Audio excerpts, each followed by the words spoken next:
안녕하세요. 네, 안녕하십니까. 오랜만에 뵙습니다. 네. 장관님 꼭 질문하고 싶은 게 있습니다. 외교와 현안 전에. 입법 독재란 말이 가능합니까?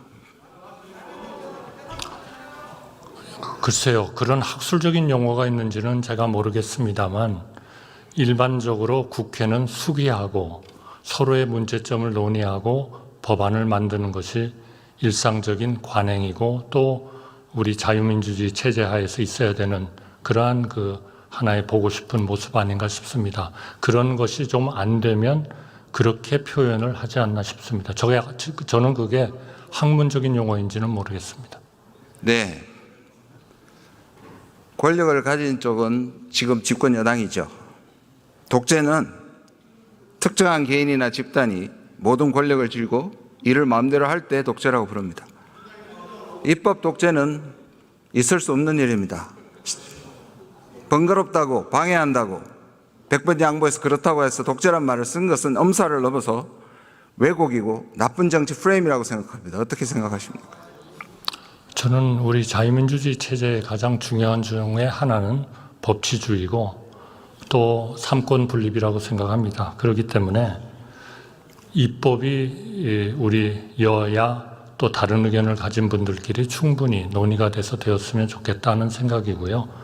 만약 그게 안 된다고 하면 삼권 분립에 의해서 행정권의 수반인 대통령이 가지는 제2요구권 같은 것이 이 소위 말 돌리지 마시고요.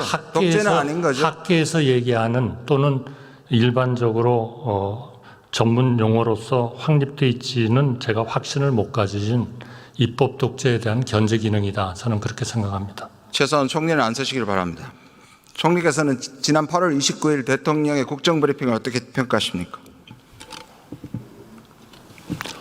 저는 국민들께서 대통령께서 직접 중요한 개혁 과제에 대해서 설명한 것에 대해서 저는 굉장히 높이 평가했다고 생각합니다. 비상진료체계가 원활하게 작동하고 있다는 것도 정확하게 판단한 겁니까? 제가 몇 번 설명을 드렸습니다만 대통령께서 말씀하신 워딩을 다 좀 읽어보시고 평가를 해주셨으면 좋겠습니다. 대통령님께서 말씀하신 내용은 잠깐만요. 응급자가 오늘 제가 잠깐만요. 네, 말씀하시죠. 이게 맥락이 필요합니까? 잘 돌아간다는 말이? 맥락이 필요하죠. 왜냐하면 보십시오. 여러 가지 문제가 있습니다. 있지만 일단 비상진료체계가 그래도 원활하게 가동되고 있고 정부도 열심히 뛰고 있습니다마는 우리 현장의 의사, 간호사, 간호조무사를 비롯한 관계자 여러분께서 정말 헌신적으로 뛰고 계시기 때문에 저는 해낼 수 있다고 생각하고 있습니다. 그리고 또 여러 가지 근본적인 문제들도 있습니다만은 그것은 바로 우리가 의료 개혁을 해야 하는 그 이유다. 그러니까 일방적으로 그만하시죠. 아니 이거는 답변 시간은 안 들어갈 텐데요. 그만하십시오. 다음 질문 하겠습니다. 오늘 오전에는 대통령이 정부 안내만 따르면 걱정이 없다고 하셨습니다. 맞습니까? 아니 그러니까요. 걱정이 없다라고만 얘기를 하시면 대통령께서 현실 파악도 못하고 그렇게 말씀을 하신다고 현실 파악 못하고 있는 것 같습니다. 대통령은 그런 말씀이 아니시잖아요.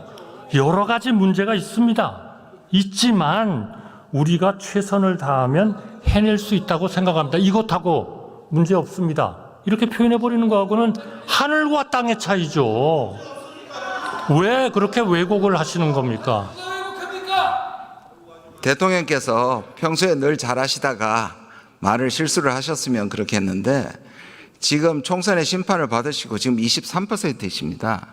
그리고 많은 낙선자들의 이미 국민의 심판을 받은 낙선자들에게 고위직을 제공하고 계시고요. 그러면서 하는 판단이기 때문에 우리가 못 믿겠다는 겁니다. 그리고 아까 말씀드린 것처럼 어제 저는 좀 충격을 받았습니다. 총리께서 어떻게 대정부 질문에 와서 의원이 아무리 그렇게 한다고 하더라도 농담 따먹기를 하십니까? 아니 제가 지금 충격을 받았습니다. 제가 언제 제가 존경하는 우리 박 의원님한테 농담 따먹기를 합니까? 저는 그분을 지금도 경제수석으로서 비서실장으로 모시고 있던 생각을 하고 있습니다. 저는 그렇게 남이 얘기하는 얘기를 그렇게 가볍게 얘기하는 거는 정말 저에 대한 모욕입니다. 네. 대통령께서 총리 인준에 자신이 없으셔서 재신임하셔서 안심하셔도 충분히 자기 지조를 있을 수 있는 분이 굉장히 실망스럽습니다. 다음 질문으로 넘어가겠습니다. 저도 계엄이나 독도를 뺏긴다는 생각은 하지 않고 있습니다. 그건 정확한 지적이십니다. 그런데 제가 언제 뺏긴다고 했습니까? 계엄이 성공한다고 했습니까? 이 문제 자체를 불러일으키는 것이 오해를 불러일으키면 국민들한테 안심을 시키기 위해서라도 총리 공간 앞에 독도 모형을 오히려 세우면 국민 불안이 없어지지 않겠습니까? 글쎄, 저는요, 독도라는 것에 대해서 저는 제가 제 배우자를 배우자라고 생각하듯이 우리의 영토라고 한 번도 의심해 본 적이 없기 굉장히 때문에 실망스러운 말씀. 또 우리 국민들도 그 부분에 지적하겠습니다. 잠깐만요. 의원님 잠깐만요. 제 발언 시간입니다. 장관님, 배우자가 소외물입니까? 그 굉장히 부적절한 예의십니다. 아니 그거를 매일 아침에 확인할 필요는 없다는 얘기죠. 매일 아침에 확인할 필요는 없죠. 그런데 지금 일본은 대놓고 자기 영토라고 하고 있기 때문에, 그리고 국민이 불안하기 때문에 그거는 한 번쯤 짚고 넘어가야 되는데 아무 얘기도 안 하시잖아요. 의원님 너무 잘 아시잖아요. 독도에 대해서 일본이 무슨 행사를 할 때마다 우리 외교부 차관이나 차관이죠, 주로 차관이 저 주일 대사관의 수석 공사를 부르든지 불러가지고 항의하잖아요. 의원님이 더 잘하시잖아요. 항의를 했다고요? 그만 들어가십시오. 외교안보연구원장을 하시는 외교부 장관. 의원님이 더 잘하시죠. 외교부 장관 나오십시오. 네, 항의 안 했다는 사실은 잘 알고 있습니다.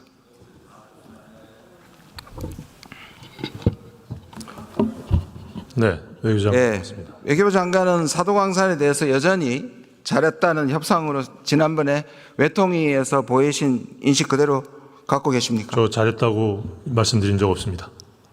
잘된 협상이라고 잘못된 말씀하셨죠? 주장에 대해서 반박을 했을 뿐입니다. 그렇습니까? 그럼 성과라고 얘기했던 그 두 번째 두 가지를 제가 지난번에 답변하신 걸 제가 분석을 해봤습니다. 첫 번째, 표결을 가면 우리가 질 것으로 판단되기 때문에 이거는 김영재 팀장이 얘기했습니다. 저는 100번 좋습니다.